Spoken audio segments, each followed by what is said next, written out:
नमस्ते साथियों, मैं दिलेश्वर भट्ट आप सभी का स्वागत करता हूं आपके अपने smart PSC academy YouTube channel पर। साथियों, पिछली कक्षा में हमने क्षेत्रीय राजवंश के अंतर्गत जो छत्तीसगढ़ का प्राचीन इतिहास पढ़ रहे थे, उसके अंतर्गत हम लोग बाण वंश और उड़ीसा के सोमवंश के बारे में अध्ययन किए थे। और साथ ही साथ ये भी आप लोगों को बता दिया था कल के ही वीडियो में कि बाण वंश के बाद हम लोग छत्तीसगढ़ का प्राचीन इतिहास खत्म हो जाता है।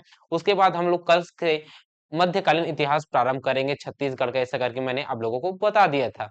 तो मैं जब गया बता दिया था, तो उस समय क्या किए, कोई भी स्टूडेंट है, 2 स्टूडेंट है, वो 2 स्टूडेंट ने मुझे मैसेज किया कि सर आप क्षेत्रीय राजवंश के अंतर्गत जो नल वंश है उसको आप बताना भूल गए हैं, ऐसा करके बताएं। हाँ, तो मैं एनालाइज किया, जाकर प्लेलिस्ट में देखा, हाँ मैंने नलवंश को नहीं पढ़ाया। तो चलिए उसी को आज हम लोग पढ़ेंगे, क्या, नलवंश। शुक्रिया जो आपने हमें बता दिया कि नलवंश कंप्लीट नहीं हुआ है। ठीक है, नलवंश क्या है, नलवंश पढ़ने के बाद हमारा छत्तीसगढ़ का प्राचीन इतिहास खत्म हो जाएगा। ठीक है, तो क्षेत्रीय राजवंश के अंतर्गत हम लोग नलवंश के बारे में अध्ययन करने वाले हैं। ठीक है, तो साथियों ये जो नलवंश है यह बस्तर का नलवंश है ना। तो देखिए, नल वंश के समय हम लोग समकालीन वंश पढ़ चुके थे। जब हम लोग गुप्त वंश और वाकाटक वंश पढ़ रहे थे, तो उस समय हम लोग नल वंश के बारे में भी ऊपरी ऊपरी तरीके से हम लोग देख चुके थे। ठीक है, जिसके अंतर्गत हम लोग समकालीन वंश, गुप्त वंश, वाकाटक वंश, ये तीन वंश तीन तीन वीडियो में, 3 लेक्चर में हम लोग इसको पढ़ चुके हैं। ठीक है, लेकिन आज के इस वीडियो में हम लोग डिटेल के साथ अध्ययन करेंगे नल वंश। ठीक है, तो चलिए वीडियो में देरी ना करते हुए आज की इस थ्योरी क्लास का प्रारंभ करते हैं। तो फिर तो पिछली कक्षा में जब हम लोग गुप्त वंश पढ़े थे, वाकाटक वंश पढ़े थे, तो उस समय हम लोग समकालीन वंश पढ़े थे। क्या पढ़े थे? समकालीन वंश पढ़े थे। तो उस समय हम लोग समकालीन वंश के अंतर्गत क्या क्या पढ़ चुके थे, उसको हम लोग देखते हैं। समकालीन वंश, समकालीन वंश, तो समकालीन वंश के अंतर्गत हम लोग कौन कौन सा वंश पढ़े थे? एक तो पढ़े थे नल वंश, और दूसरा था पढ़े थे वाकाटक वंश, तीसरा पढ़े थे गुप्त वंश। ठीक है, इतना हम लोग पढ़ चुके थे। ये जो समकालीन वंश थे, इसकी जानकारी किससे मिली है, इसको भी हम लोग पढ़े थे। तो एक इसकी जानकारी, समकालीन वंश होने की जानकारी प्रयाग प्रशस्ति अभिलेख से प्राप्त होती है। किससे? समुद्रगुप्त के प्रयाग प्रशस्ति, प्रयाग प्रयाग प्रशस्ति, प्रशस्ति अभिलेख से, प्रयाग प्रशस्ति अभिलेख से। ये जो प्रयाग प्रशस्ति अभिलेख है, यह समुद्रगुप्त का है। किसका है? समुद्रगुप्त का है। ठीक है, इतना आपको पता है ना। ये क्या है? समकालीन वंश होने का साक्ष्य देता है। कौन देता है? प्रयाग प्रशस्ति अभिलेख समुद्रगुप्त का। ठीक है, ये देते हैं, जिसमें बताते हैं कि गुप्त वंश के समय, गुप्त वंश के समय एक उस समय जब समकालीन वंश थे, तो गुप्त वंश में एक शासक हुआ था, उसका नाम है समुद्रगुप्त। समुद्रगुप्त के दक्षिणी विजय अभियान, दक्षिणी विजय अभियान का उल्लेख किसमें है? प्रयाग प्रशस्ति अभिलेख में है। जो कि इसमें उल्लेख मिलता है कि गुप्त वंश के समुद्रगुप्त ने वाकाटक नरेश, नरेंद्र सेन को पराजित किया था, और साथ ही साथ ये महाकांतार नरेश व्याघ्र राज को पराजित किया, हत्या करने के बाद व्याघ्रहंत की उपाधि धारण की। ठीक है, ये साक्ष्य मिलता है कि यह समकालीन वंश थे। ठीक है, इसके अलावा वाकाटक वाकाटक वंश और नल वंश के बीच में क्या होता है? संघर्ष होता है, सत्ता के लिए संघर्ष होता है, जिसमें से वाकाटक वंश के राजा नल वंश के राजा के ऊपर आक्रमण कर देता है, नल वंश के राजा वाकाटक नरेश के ऊपर आक्रमण कर देता है। ठीक है, इसके साक्ष्य हमें देखने को मिलेगा। ठीक, आगे अगर देखें, आगे अगर देखें तो हम लोग यहाँ पे देखते हैं, क्या है, यहाँ पे है भोपालपट्टनम। क्या है? भोपालपट्टनम। भोपालपट्टनम को उस समय पुष्करी कहा जाता था, नल वंश के समय इसको पुष्करी, पुष्करी, ठीक है, पुष्करी ये है। ठीक, और यहाँ पे है उड़ीसा में कोरापुट। यहीं पास क्या करते थे? नल वंश की प्रारंभिक राजधानी थी क्या? कोरापुट। क्या था? कोरापुट। ठीक, ये था कोरापुट। तो ये क्या है? प्रथम राजधानी है नल वंश की। दूसरा कौन सा है? ये पुष्करी है। ठीक है, ये पुष्करी है, ये दूसरी राजधानी होगा। और यही पास यहाँ पे है वाकाटक नरेश, यहाँ पे नंदीवर्धन है। क्या है? नंदीवर्धन, नंदीवर्धन, ये ठीक। ठीक, ये हो गया नंदीवर्धन। ये कहाँ? यहाँ पे वाकाटक शासक कर रहे थे, यहाँ पे नलवंश शासन कर रहे थे, और यहाँ पे गुप्त, यहाँ पे गुप्त शासन कर रहे थे, जिसकी राजधानी है पाटलिपुत्र, पाटलिपुत्र। ठीक, ये जानकारी हमें देखने को मिलती है। ठीक है। अब होगा ये यही पास ये गुप्त वंश के समुद्रगुप्त आते हैं और यहाँ पे आक्रमण कर देते हैं। ठीक है, इन दोनों को क्या करते हैं, इन दोनों वंश में आक्रमण करते हैं। इनका उल्लेख व्याक प्रशस्ति अभिलेख में मिलता है। ठीक, इतना आपको देखने को जानकारी मिल गया। इसके अलावा जो व्याक प्रशस्ति अभिलेख है उसके भी अलावा और भी साक्ष्य हमें देखने को मिलते हैं, जिससे कि मेघदूतम ग्रंथ में मिलता है ना, समकालीन वंश है इसके लिए। बालाघाट लेख में भी इसका उल्लेख मिलता है कि यह समकालीन वंश थे। रिद्धिपुर और केसरी बेड़ा शिलालेख में भी हमें वाकटक वंश और नल वंश के जो संघर्ष चला है, लंबे अरसे तक संघर्ष चला है, उसके मध्य की जो संबंध है उसको केसरी बेड़ा और रिद्धिपुर शिलालेख के जरिए हमें जानकारी देखने को मिलती है। ठीक है, होता यह है कि यहाँ पे जो शासन करते थे नरेंद्र सेन, कौन, नरेंद्र सेन शासन करते थे। कौन करते थे भाई, वाकटक नरेश, नरेंद्र सेन यहाँ पे राजा हुआ करते थे। नरेंद्र सेन, नरेंद्र सेन, नरेंद्र सेन क्या हुआ करते थे, यहाँ पे राजा हुआ करते थे। उसी समय यहाँ पास कौन राजा हुआ करते थे नल वंश में, यहाँ पास राजा हुआ करते थे नरेंद्र सेन के अर्थपति भट्टारक। कौन सा, नलवंशी शासक, नलवंशी शासक थे कौन सा, भवदत्त वर्मन। अर्थपति भट्टारक बोल दिए। ठीक है, कौन सा है, भवदत्त वर्मन है, भवदत्त वर्मन, ये है, यहाँ पे शासन करते थे। ठीक है, अब होगा ये जो भवदत्त वर्मन है, उस समय भट्टारक की उपाधि दी गई थी। ठीक है, तो ये क्या है, ये उड़ीसा के जो राजा हुआ करते थे, राजकुमार थे, बड़े पुत्र थे, उसे भट्टारक कहा जाता था। ठीक है, इतना आपको पता होना चाहिए। ये जो भवदत्त वर्मन है, ये भवदत्त वर्मन नरेंद्र सेन के ऊपर आक्रमण कर देता है। ठीक है, क्या कर देता है, आक्रमण कर देता है, जिसमें से भवदत्त वर्मन जीत जाता है। क्या होता है, जीत जाता है। और जीतते हैं तो यहाँ पे जो नंदीवर्धन है, यहाँ पे जो नंदीवर्धन है इसे तहस नहस कर देता है, तहस नहस कर देता है। ठीक है, तबाह कर देता है। कौन करता है, भवदत्त वर्मन। ठीक, ये हो गया, ये तो पहला युद्ध का साक्ष्य मिला है। और ये जो युद्ध का साक्ष्य मिला है ये कौन सा शिलालेख के अनुसार है, ये रिद्धिपुर शिलालेख के अनुसार है। किसके, रिद्धिपुर, रिद्धिपुर शिलालेख के अनुसार है। रिद्धिपुर शिलालेख, शिलालेख के अनुसार है। ठीक, ये जानकारी किसमें मिलती है, रिद्धिपुर शिलालेख के जरिए मिलती है। ठीक, ये हो गया, ये तो प्रथम युद्ध हो गया, प्रथम आक्रमण हो गया। अब होगा ये, अब यहाँ पे इसका उत्तराधिकारी कौन होगा, नरेंद्र सेन के उत्तराधिकारी कौन होगा, तो नरेंद्र सेन का उत्तराधिकारी होगा पृथ्वी सेन। कौन होगा, पृथ्वी सेन होगा, पृथ्वी सेन। ठीक, ये हो गया। और भवदत्त वर्मन का, कौन, भवदत्त वर्मन का उस समय पुत्र होगा अर्थपति भट्टारक। कौन होगा, अर्थपति भट्टारक, अर्थपति भट्टारक। ठीक है, ये है अर्थपति भट्टारक। अब होगा ये, पिताजी का बदला कौन लेगा भाई, उसका पुत्र लेगा। ठीक, पुत्र लेगा। तो पृथ्वी सेन बहुत ही पराक्रमी शासक थे, तो ये क्या कर देते हैं, अर्थपति के ऊपर आक्रमण कर दिए। किसके ऊपर, अर्थपति के ऊपर आक्रमण कर दिए, जिसमें से पृथ्वी सेन क्या होते हैं, विजय होते हैं। और इसकी राजधानी पुष्करी, इसकी राजधानी पुष्करी को तहस नहस कर देता है, तहस नहस, तबाह कर देता है पुष्करी को। कौन करता है, अर्थपति भट्टारक करता है। ठीक है, और भवदत्त वर्मन के दो पुत्र थे, एक तो था अर्थपति भट्टारक, दूसरा था स्कंद वर्मन। कौन था, स्कंद वर्मन। तो इसका जब हार जाते हैं तो कौन जाएगा, स्कंद वर्मन जाएगा। ठीक है, तो अगला आक्रमण कौन करेगा भाई, स्कंद वर्मन करेगा। कौन करेगा, स्कंद वर्मन करेगा। ठीक है, ये जो पुष्करी है ये भोपालपट्टनम है ना वर्तमान का, तो किसके ऊपर आक्रमण करेगा, स्कंद वर्मन। तो इसके ऊपर आक्रमण करेगा और पुनः स्कंद वर्मन पुनः पुष्करी को क्या करता है, बसाता है। ठीक है, पुनः बसाता है। उसके बाद क्या करेगा, पृथ्वी सेन के उत्तराधिकारी हो गए देवसेन। कौन होगा, देवसेन। अब ये देवसेन के ऊपर इसका भाई कौन सा है, इसका भाई है स्कंद वर्मन। कौन है, स्कंद वर्मन है। तो स्कंद वर्मन क्या करेगा, स्कंद वर्मन। अब स्कंद वर्मन इसके ऊपर आक्रमण कर देगा, किसके ऊपर, देवसेन के ऊपर। और स्कंद वर्मन क्या हो जाता है, जीत जाता है। जो आक्रमण करता है वो जीतता ही है। ठीक है, इसका इसकी जानकारी हमें रिद्धिपुर शिलालेख, केसरी बेड़ा, पंडिया पाथर शिलालेख इसके जरिए प्राप्त होती है। ठीक है, ये तो हो गया नल वंश का ओवरव्यू। ठीक है, वाकडक वंश के और अभी तक से हम लोग देखे हुए हैं वो। अब यहां से हम लोग क्या करेंगे, यहां से हम लोग नल वंश को एकदम क्रमिक रूप से डीपली तरीके से पढ़ने वाले हैं, क्योंकि यहां तक से हम लोग तो पढ़ चुके हैं।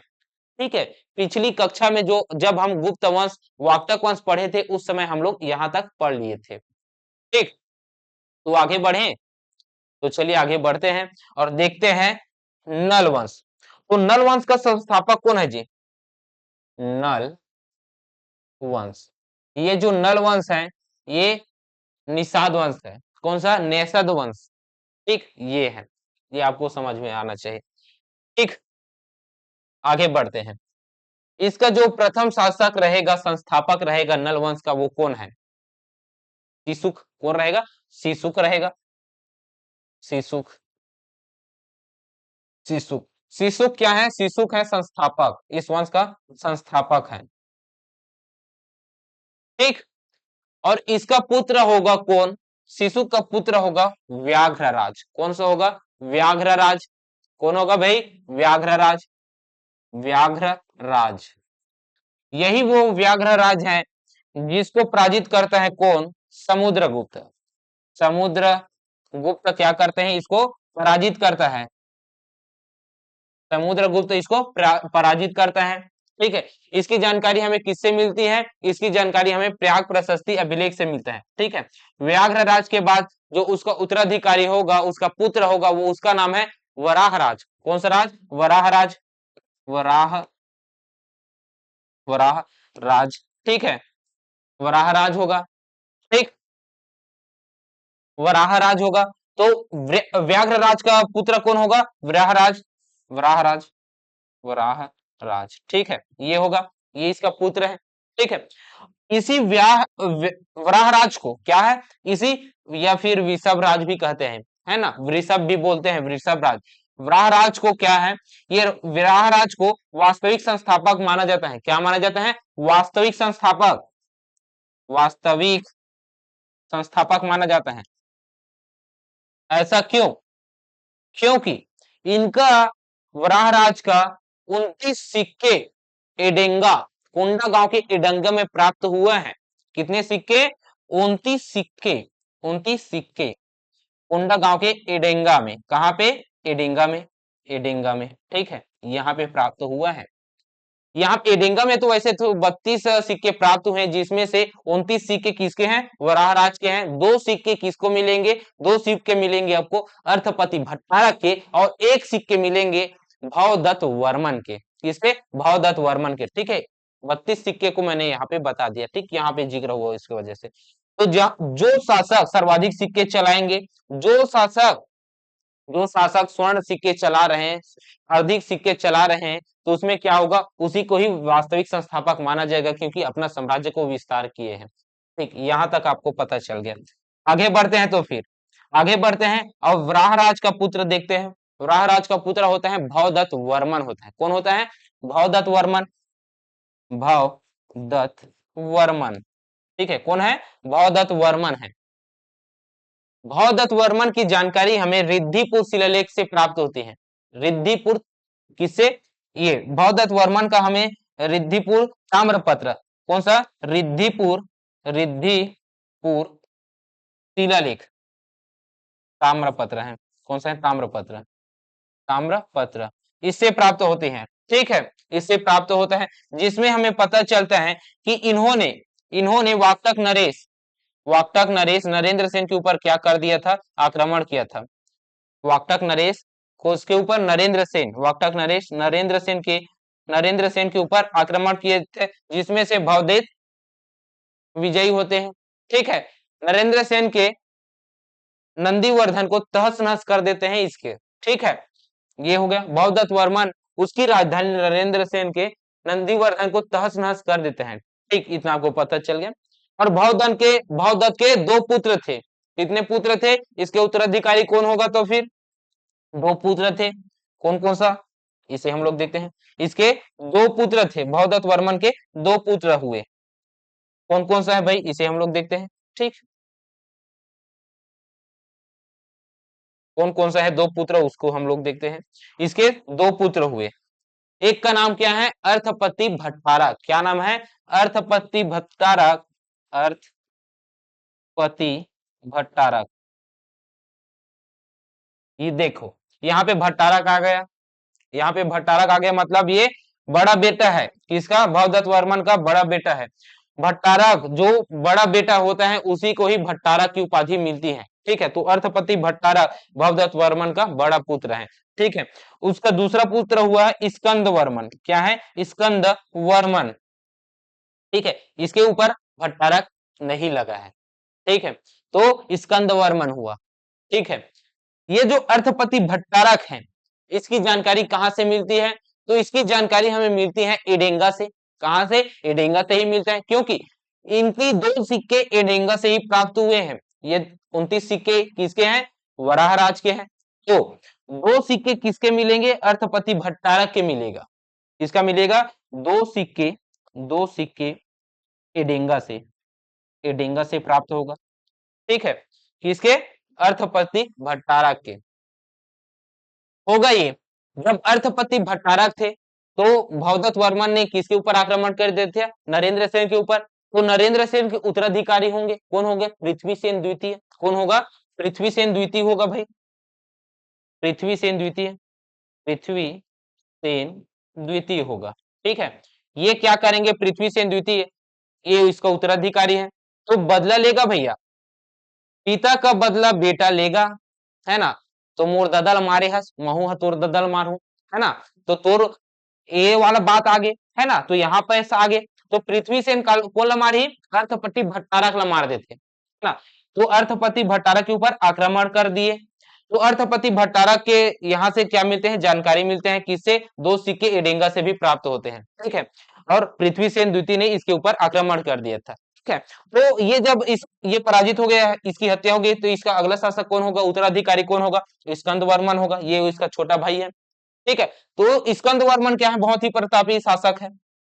ये भी स्कंद वर्मन किससे जानकारी मिलते हैं, पोड़ागढ़ शिलालेख से प्राप्त होते हैं, ठीक है। स्कंद वर्मन के बारे में ये क्या करेंगे, स्कंद वर्मन, ये स्कंद वर्मन अब आक्रमण कर देंगे किसके ऊपर, भीमसेन द्वितीय के उत्तराधिकारी देवसेन के ऊपर। किसके ऊपर, देवसेन के ऊपर, देवसेन के ऊपर, ठीक। कौन वो आक्रमण कर देते हैं, ये स्कंद वर्मन देवसेन के ऊपर, देवसेन के ऊपर, देवसेन के ऊपर आक्रमण कर देते हैं, ठीक है। ये क्या है, वाकटक नरेश है, ठीक है। देवसेन के ऊपर आक्रमण कर दिए हैं।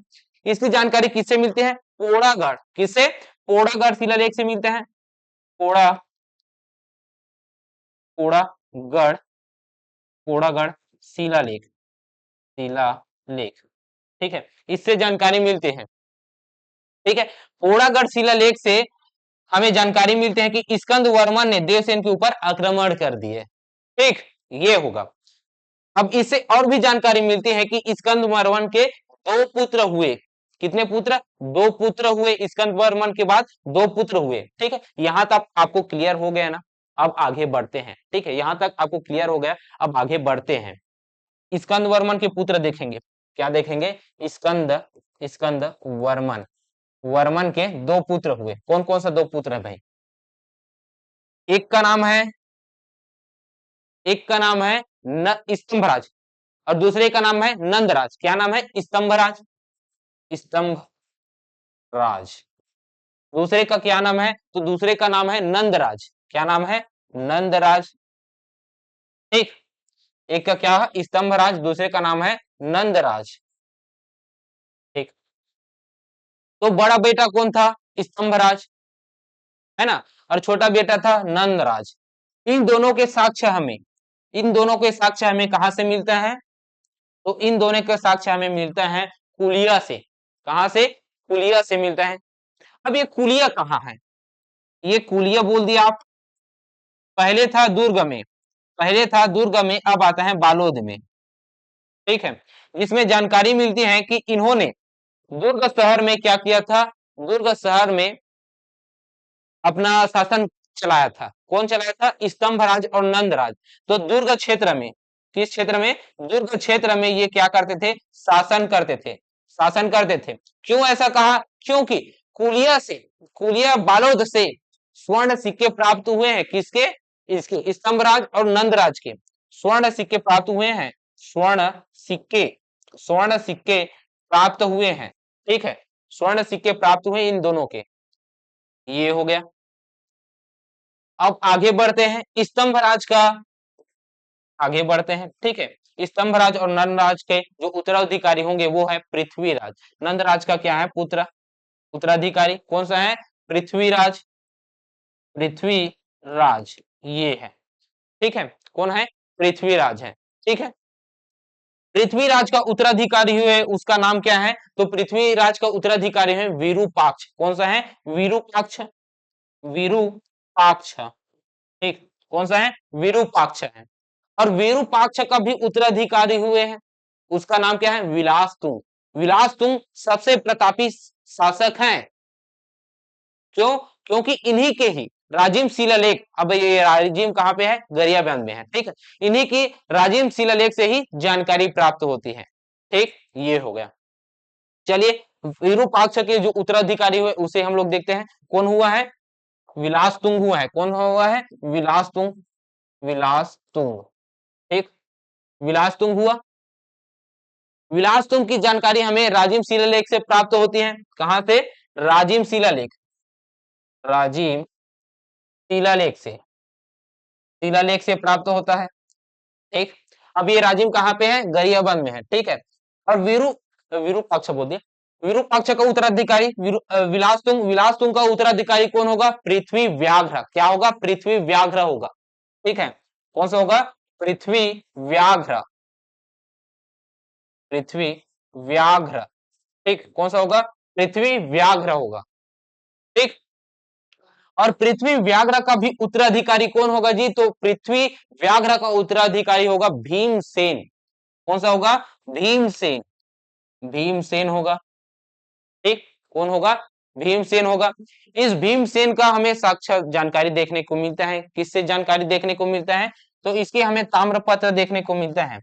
कौन कौन सा ताम्रपत्र है, गुंजाम ताम्रपत्र। कौन सा, गुंजाम ताम्रपत्र, गुंजाम ताम्रपत्र, ताम्रपत्र। ठीक है, इसके अलावा पड़िया पाथर ताम्रपत्र कोरापुट क्षेत्र में प्राप्त होता है। ये जो गुंजाम ताम्रपत्र है ये कौन से क्षेत्र में प्राप्त है, ये है कोरापुट। कौन सा, कोरापुट, कोरापुट क्षेत्र में, कोरापुट क्षेत्र से प्राप्त होते हैं। ठीक है, इसके अलावा ये तो हो गया पहला ताम्रपत्र। दूसरा ताम्रपत्र हमें जानकारी देखने को मिलता है वो है पंडिया पाथर ताम्रपत्र। कौन सा, पंडिया, पंडिया पाथर ताम्रपत्र, ताम्रपत्र। इन दोनों ताम्रपत्रों में भीमसेन के जानकारी हमें देखने को मिलता है।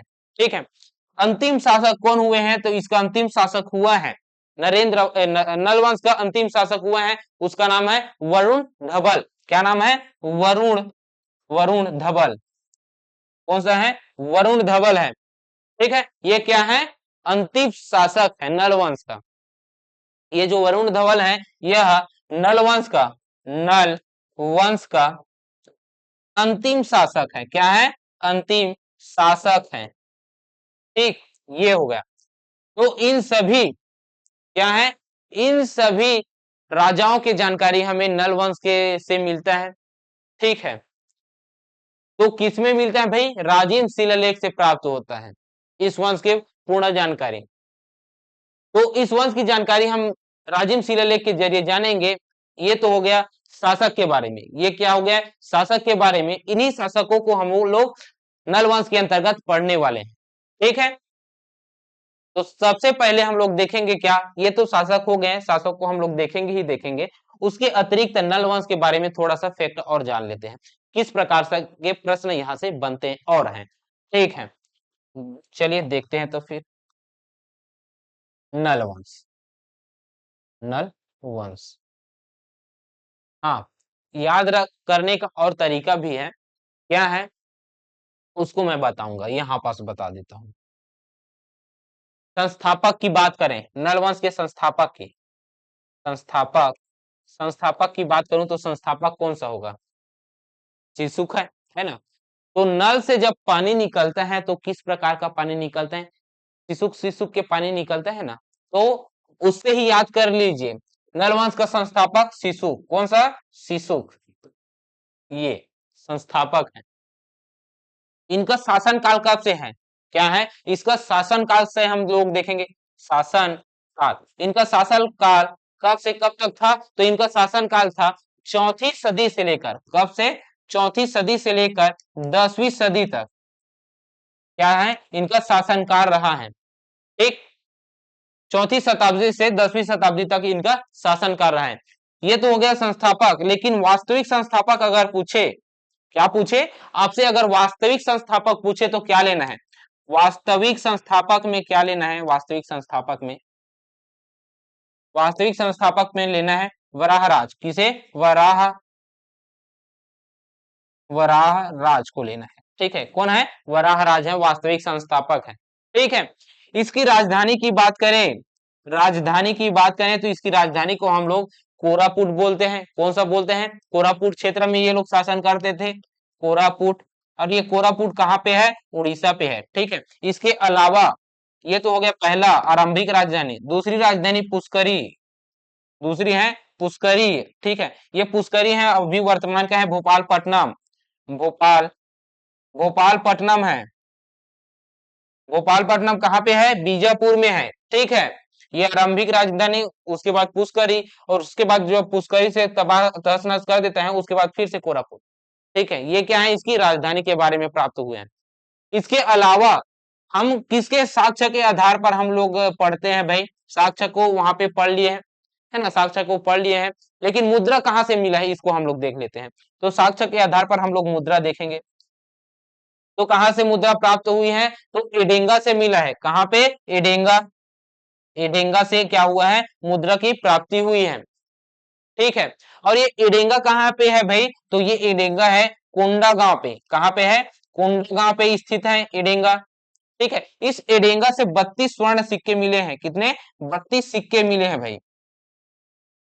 ठीक है, इसके अलावा, इसके अलावा कुलिया, इसके अलावा कुलिया, अब ये कुलिया कहाँ है, अभी वर्तमान में है तो बालोद में है। कहाँ पे है, बालोद में है। यहां से भी क्या मिले हैं, सिक्के मिले हैं।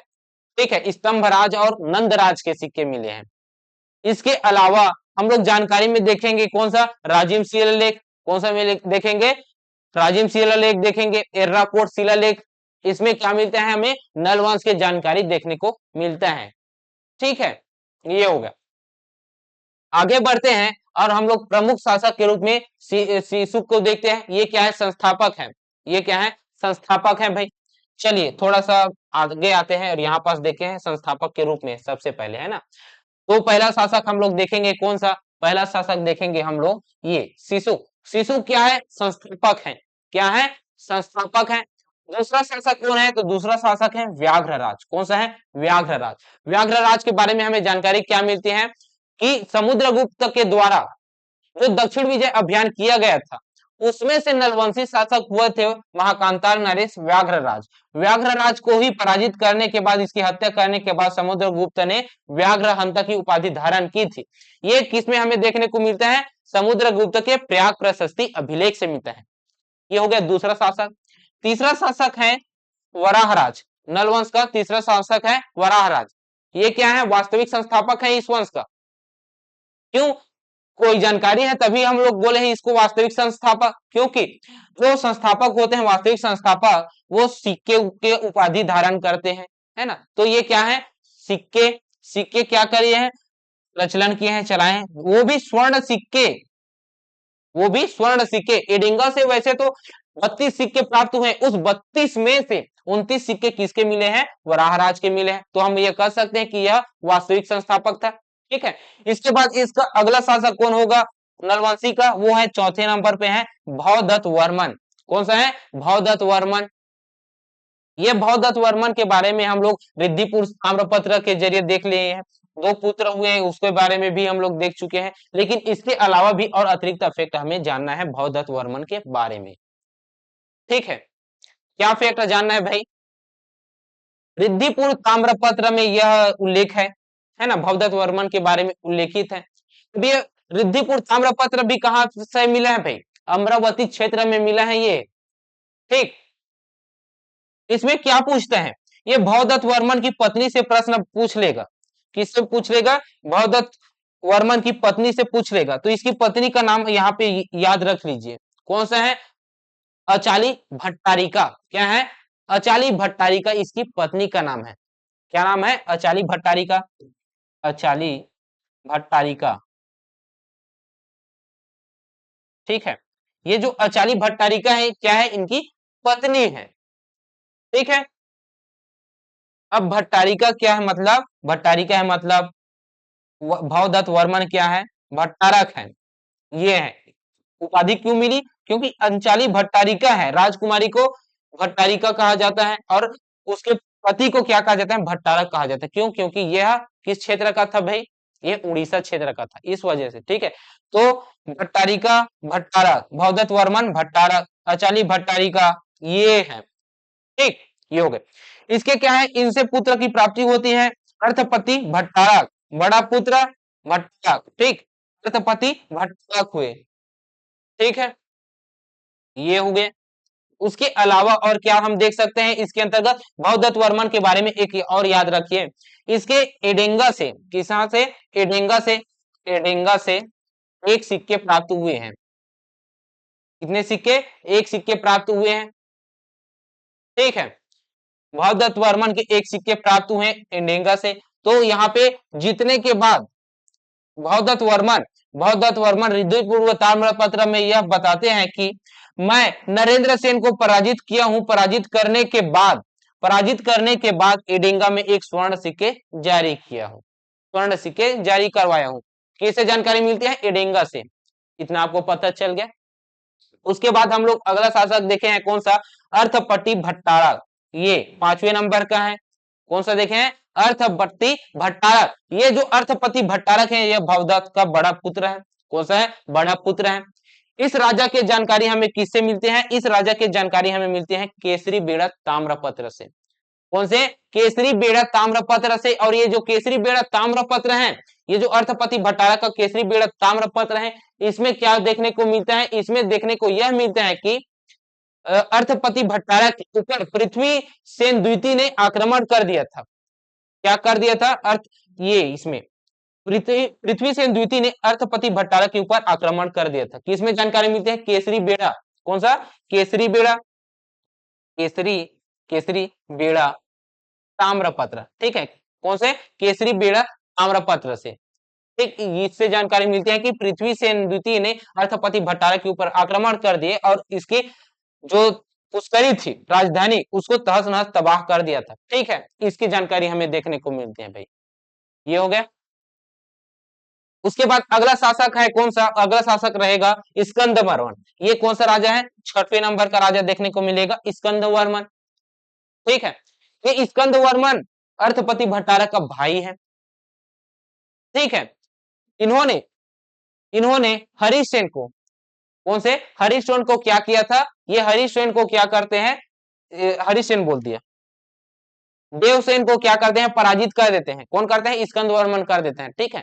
और ये पुष्करी को जो तबाह कर दिया था पृथ्वी सेन द्वितीय, इस पुष्करी को क्या करेंगे? स्कंद वर्मन पुनः बसाएंगे। क्या करेंगे? पुनः बसा देंगे, ठीक है। और पुष्करी को अपनी राजधानी बना देंगे। बना बुना है उसको क्या कर देते हैं? राजधानी को पुनः बसाते हैं, ठीक है। इसकी जानकारी हमें किससे मिलती है? पोड़ागढ़। क्या? पोड़ागढ़ शिलालेख से जानकारी मिलती है भाई। इसकी जानकारी पोड़ागढ़ शिलालेख से जानकारी मिलती है, ठीक है। किससे? पोड़ागढ़, पोड़ागढ़ शिलालेख से हमें जानकारी देखने को मिलती है, ठीक है। जो ये जो पोड़ागढ़ है, ये उड़ीसा वाला है, जो जयपुर का भी वर्तमान का जयपुर है वो, ठीक है। इसमें क्या करते हैं? विष्णु मंदिर का निर्माण करते हैं। क्या करते हैं? विष्णु मंदिर का निर्माण करते हैं। कौन करता है? स्कंद वर्मन करता है, ठीक है।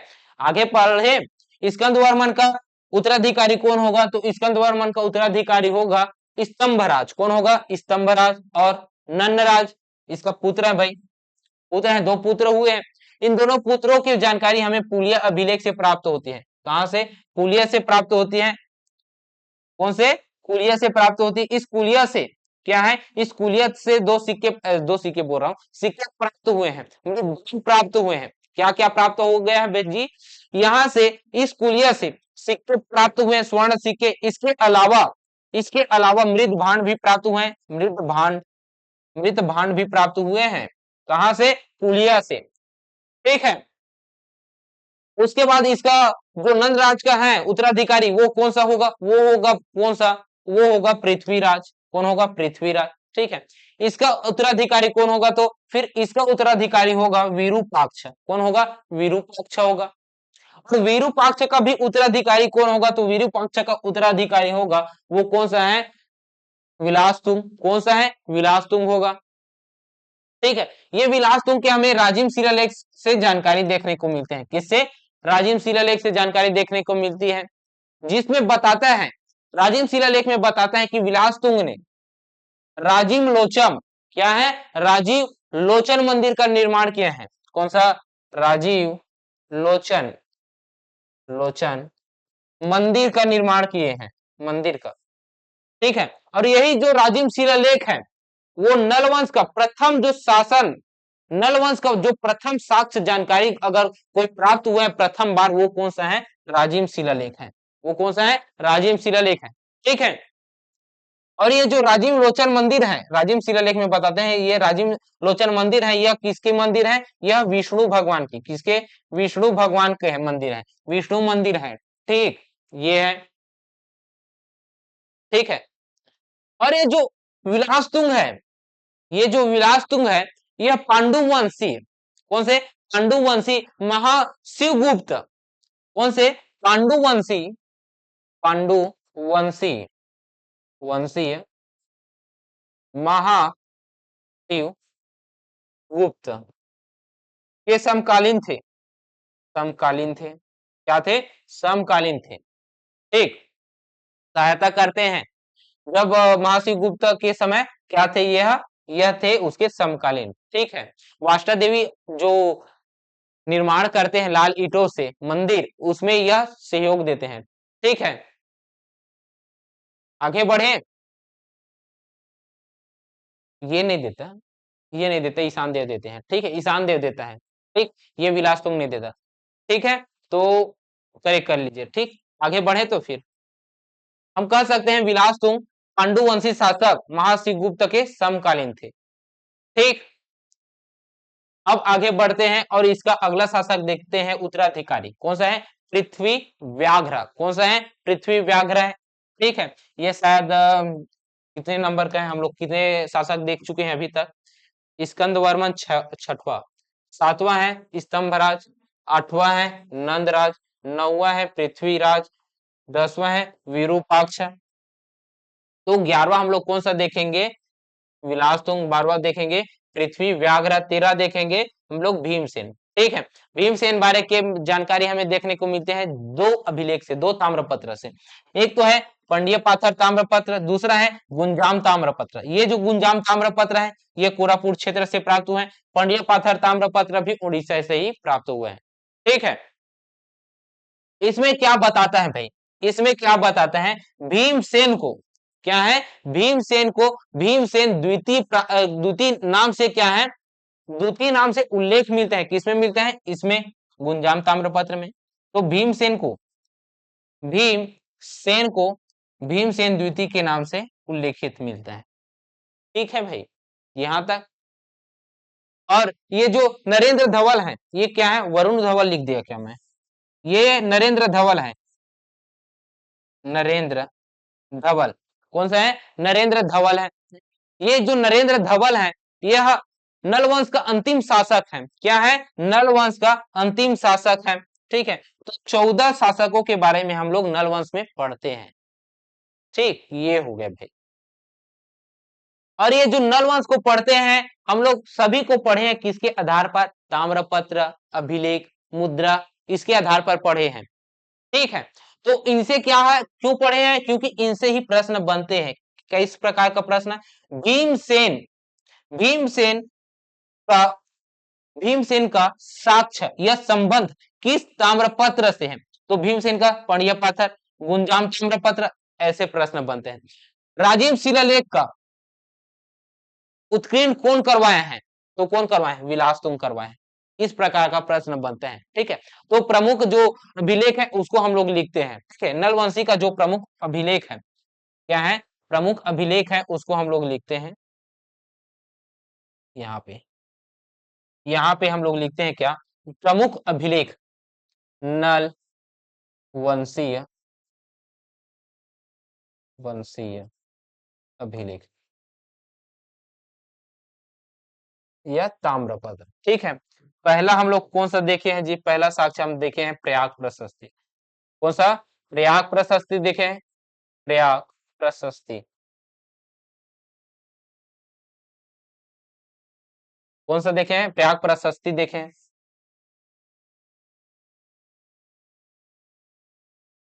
ठीक है, कौन सा देखे हैं? पहला है प्रयाग प्रशस्ति।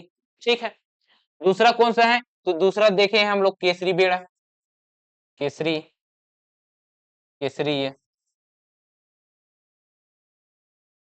केसरी बेड़ा, ताम्रपत्र। ठीक है, तीसरा कौन सा देखे हैं? तीसरा देखे हैं पंडिया, पंडिया पाथर। चौथा कौन सा देखे हैं जी? चौथा हम लोग, चौथा हम लोग देखे कौन सा? चौथा हम लोग देखे हैं राजिम शिलालेख। कौन सा देखे हैं? राजिम शिलालेख, राजिम शिलालेख। इसके अलावा और क्या देखे हैं? इसके अलावा हम लोग और क्या क्या देख चुके हैं? कुलिया का देखे हैं। कौन सा देखे हैं? कुलिया का देखे हैं। रिद्धिपुर का देखे हैं। कौन सा देखे हैं? रिद्धिपुर, रिद्धिपुर। इसके अलावा कुलिया, कुलिया का सिक्का। ठीक है, और क्या देखे हैं जी? तो ये जो प्रयाग प्रशस्ति है ये किसके हैं? ये समुद्रगुप्त का है। किसका है? समुद्रगुप्त का है। ठीक है, ये जो केसरी बेड़ा ताम्रपत्र है, क्या है? ये जो केसरी बेड़ा ताम्रपत्र है ये किसका है? तो ये केसरी बेड़ा जो ताम्रपत्र है ये है अर्थपति भट्टारक का। किसका है? अर्थपति भट्टारक का। अर्थपति भट्टारक के बारे में हमें जानकारी मिलती है। ठीक, पंडिया पाथर से किसकी जानकारी मिलती है? तो पंडिया पाथर से किसकी जानकारी मिलती है? भीमसेन द्वितीय की जानकारी मिलती है। किसकी? भीमसेन द्वितीय की। ठीक है, इसकी जानकारी मिलती है जी। और राजिम शिलालेख से किसकी? राजिम शिलालेख से विलास तुंग की। किसके? विलास तुंग का, विलास तुंग की जानकारी देखने को मिलती है। ठीक है, ये इन्हीं का ही है ना। और दूसरा और कौन सा है? रिद्धिपुर। रिद्धिपुर है कौन सा? तो रिद्धिपुर है भवदत्त वर्मन की जानकारी मिलती है। किसकी? भवदत्त वर्मन। किसकी? भवदत्त वर्मन की। कुलिया से किसकी जानकारी मिलती है? तो कुलिया से हमें नंदराज, स्तंभराज। कौन सा? स्तंभराज, स्तंभ राज और नंदराज, नंदराज, इसके जानकारी हमें देखने को मिलते हैं। ठीक है, ये साक्ष्य हैं, इन्हीं के आधार पर हम लोग पढ़े हैं। ठीक, तो ये हो गया। और इसके अलावा हम लोग और क्या देख सकते हैं जी? इसके अलावा हम लोग और क्या देख सकते हैं? याद रखिए, जो सोने के सिक्के हैं, क्या है? जो सोने के सिक्के हैं वो भवदत्त वर्मन ने चलाए हैं, अर्थपति भट्टारक ने चलाए हैं और वराहराज ने चला है। ठीक है, ये है। और क्या, और क्या देख सकते हैं? और नल वंश के अधिकारी को, कौन से प्रमुख अधिकारी हुए उसको हम लोग देख सकते हैं। प्रमुख अधिकारी, नल वंश के प्रमुख अधिकारी, प्रमुख अधिकारी। ठीक है, ये क्या है? नल वंश के प्रमुख अधिकारी हैं, जिसमें से चुनिंदा हमको याद रखना है। तीन ही अधिकारी के बारे में याद रख सकते हैं। कौन कौन सा है? एक तो है मंत्री। कौन सा है? मंत्री। इस मंत्री को क्या कहते हैं जी? तो इस मंत्री को कहते हैं पेगदा। क्या कहते हैं? पेगदा, पेगदा। ठीक है, ये ठीक है, ये हो गया। और दूसरा हम लोग देखेंगे गांव के अधिकारी, गांव के अधिकारी। और गांव के अधिकारी को हम लोग क्या कहते हैं जी? महामंडलेश्वर कहते हैं। क्या कहते हैं? महामंडलेश्वर, महामंडलेश्वर। ठीक है, क्या कहते हैं? महामंडलेश्वर कहते हैं। इसके अलावा तीसरा और हम लोग देखेंगे, जो प्रशासनिक के लिए सलाहकार समिति होती है उसका जो प्रमुख होता है, प्रशासन की, प्रशासनिक, प्रशासनिक